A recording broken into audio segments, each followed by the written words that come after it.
শুধু যে টুথপেস্টে মাইক্রোপ্লাস্টিক ক্ষতি করে, মানুষের দেহে ক্ষতি করে তা না। আমাদের ব্যবহারযোগ্য অনেক প্লাস্টিক আছে যেগুলো আমরা ব্যবহার করার কারণে আমাদের ক্ষতি করে। আমরা অনেকে চিনি না যে কোন প্লাস্টিক আমরা ব্যবহার করতাম পারবো বা কোন প্লাস্টিক কীভাবে ব্যবহার করার দরকার আর কীভাবে ব্যবহার করার দরকার না। আজকের ভিডিওতে আমরা জানাইলাম কোন প্লাস্টিক ব্যবহার করতাম পারবো কিনা না, কোন প্লাস্টিক ব্যবহার করার ঠিক নাই, আজকে আমরা চিনিলাম।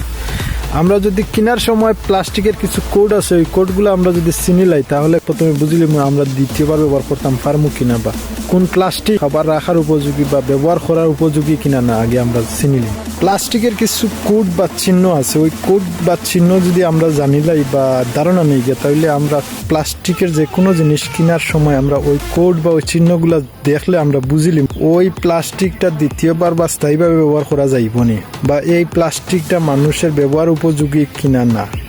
আমরা যদি কেনার সময় এই জিনিসগুলো চিনি লাই তাইলে আমরা প্রথমেই আমরা বুঝিলিম এই প্লাস্টিকে আমরা ক্ষতি করে কিনা না।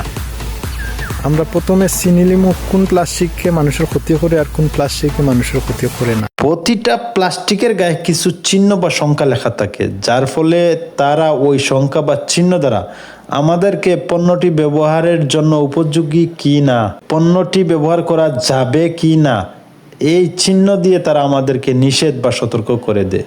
কিন্তু আমরা ওই সংখ্যা দ্বারা কি বোঝায় তা জানি না, এই জন্য না বুঝে ব্যবহার করে ফেলি, ফলে নিজেই নিজেদের অনেক ক্ষতি করে ফেলি। এখন আমরা বুঝবো প্লাস্টিকের গায়ে কোন সংখ্যা বা চিহ্ন দ্বারা কি বোঝায়। প্রথমে প্লাস্টিকের গায়ে যদি 245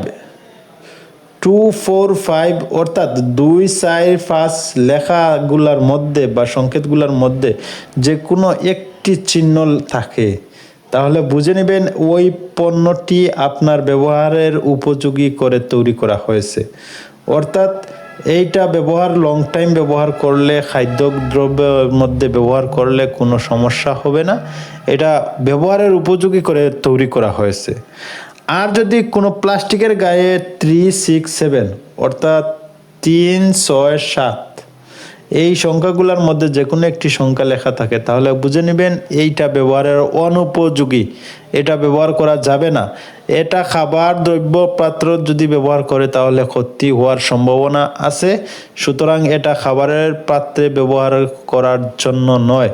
এটা খাবারের পাত্রে ব্যবহার ছাড়া অন্য যে কোনো স্থানে ব্যবহার করতে পারবেন, এটা খাবারের জন্য অনুপযোগী, এটা কেবলমাত্র অন্য কাজে ব্যবহারের জন্য, এটা খাবারের কোনো কাজে ব্যবহারের জন্য নয়।